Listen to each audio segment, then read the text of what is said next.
Hello friends, welcome to my channel SushantChessWise. Today we are at the next topic of our calculation training. Today what I have done is I have just changed the theme and we are going to look at the same techniques of calculation, how we can solve positions quickly. So these lessons will be a very good base building for us for the upcoming difficult positions. So today we have three positions once again. Let's get started with the first one. This is white to play and win. Let's see what's going on over here. See, white is an exchange down, but that is not the reason to worry. If he wants, he can just take bishop into f8 instantly, right? But white is looking for more here. He is anticipating that the bishop on b4, see, is capable of doing greater things. The only problem is the weakness h8 is not accessible to this bishop. The point being, see, first if white goes rook h3, then there is just qg7 and after see qg7, kg7, bf8, rook f8. Many suggest this because white is 2 pawns up and the endgame should be winning. Of course, but it would take a lot of time. In this case, white thought of a better way to conclude the game.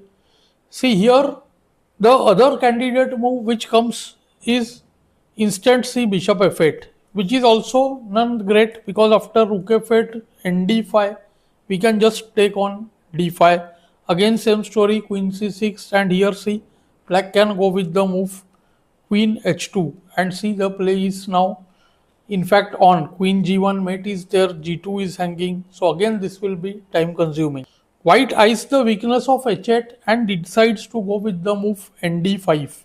See, this is a great move here. The point is that the bishop on b4 is, see, eyeing this very important square to cover the whole diagonal, if you can see. And hence the main point of calculation is that after the move e takes d5, white wants rook h3. This time there is a difference. We will get to that soon. Let's see the move rook e8 here. After rook e8 there is, see, just rook h3, qg7, and the same idea as happened in the main line, the stunning move bishop c3, which settles the game. The point is that now see, queen into f6 is forced, and after queen f6, bf6, it's game over. Because if king f8 here, then see rook h8 just mates on the spot. In the game, black took ed5, which was actually a good option because after queen h3, the only way to continue was queen h3. We can't say good option, the position is losing. After GHC, there is again big problem because here now see the bishop is still heading to the c3 square and the c8 bishop is hanging. Maybe rook f c8 only move, but here too we see bishop c3. Maybe king f8, but we can see apart from many things, I like one move e5 threatening e6 and the other move which I like is ed5 since see because bd5 is just met by qd6 check winning the bishop. So this was a losing case anyways. In the game, queen g7 was played and once again the move bishop c3 decides. Black went d4 and after which just bd4. Black resigns because only move qf6, bf6 and whatever is played you can see that the next move is going to be rook h8 mate. Let's go to the next position quickly. So we have the second position here, much more complicated than the previous one. Previous one was just a basic example. Many people feel that it's the winning positions which I am trying to show you. But see, any combination positions which we solve, they are the positions where attack is already created and then we try to convert them. And it is one of the most difficult things to do. So we are trying to get our hold on these kind of positions and I think these positions are by means no easy. Let's see this one for instance, white to play. What will white do here? Because see, we can clearly spot the weakness on g7, but in spite of that, it's not very easy to prove the point. Because the black queen we can see is easily reaching the e7 square for the defense of g7. So white has see three candidate moves over here. He can consider bd5, but see nothing much happens. After ed rook c6, rook makes space for the queen on f6, but see just queen e7. And you can make out g7 is well guarded and black is winning. Similarly, if there is rook f7, which looks good, but see, you will note instantly after an f7, queen f6, the h6 bishop hangs and black once again wins. The whole idea is to see get the square g7 under our control, but what we have to do is imagine the position after rook g6, hg, queen f6, and here see two moves exist. One is queen e7, okay, and other is the move rook e7. Both we have to imagine and calculate further. This is how one should practice the imagination stuff. Those of you who have got the answer, it's really good. But those who have not got the answer, do try to calculate from this position at least and try to figure out what happens. Let's see the main move. The more tricky one is queen e7, which black didn't play, but what white had to see here was queen g6 check, king h8, and the stunning move c, bishop g5. The problem being that the queen hangs now and the threat is bf6. So let's say qg7, then bf6, takes, rook g8, then queen h6 mates. And here supporting with rook g8 is of no use because of c, just queen h6 mates nevertheless. So it looks like after bg5, rook g8 is possible, but here you can see there are many options. One of them is bf6 check still, forcing the rook to interpose, and then see queen h6 check. The rook is pinned, king moves, and we take the queen, and it's winning. There are other options as well. We can definitely consider the move queen h6 also here, when after queen h7, bf6, rook g, bg7, the rook is lost for free. But this is less active, I would say, because of the black's a pawn, there will be some play. So in the game, rook into g6, hg, queen f6, and the main move re7. This was equally important to be seen because now suddenly what has happened? qg6 check gives nothing. Do not. qg6 check is merely repetition after king h8, and even queen f6 can be met by king h7. So it's not very clear whether if it is winning at all. So white had to see this line, queen f8 check, kh7 and bg5.